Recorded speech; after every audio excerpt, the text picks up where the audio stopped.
I am making my sesame coffee cake, which has everything you want in a great coffee cake. It's dense and it's moist, and then it has loads of crumbly topping.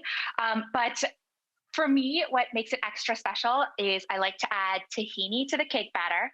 I'm adding some toasted sesame seeds to the crumbly topping. And then one of my all-time favorite spice blends is Hawaiian, which is a Yemeni spice blend.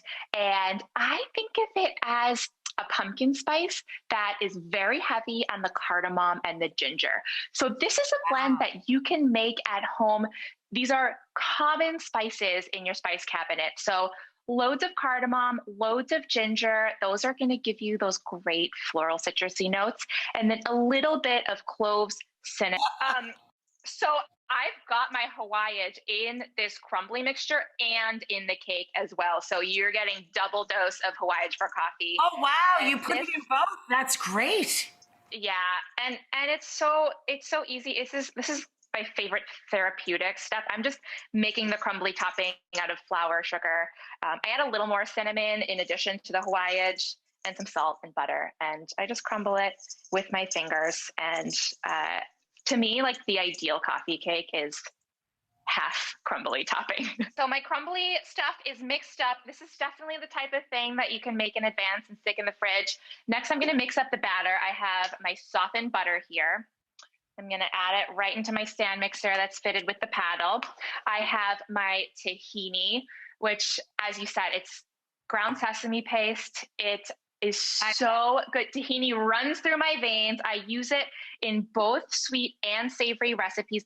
I think of it as peanut butter, as a slightly fancier peanut butter. And then the idea of adding it to a sweet baked good, I think isn't so odd for people who might only know tahini just in hummus.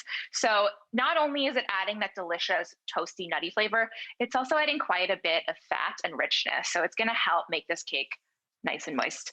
I'm adding some sugar here, and this gets creamed.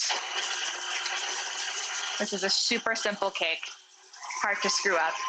And then once this mixes together, I'm going to I've got a whole egg, and then I'm also adding an egg yolk for extra richness. The thing I love about coffee cakes is how heavy and dense they are. Dense they are, right. Wow, that's going to be just so luxurious, literally. It is luxurious, exactly. Got to have some vanilla for those cozy notes. And then while this finishes up mixing, I'm going to mix up my dry ingredients. I've got my flour, my salt, and then baking powder and baking soda. Yum. And then my Hawaiian, and then more cinnamon. I'm adding the dry mixture and some sour cream to the batter.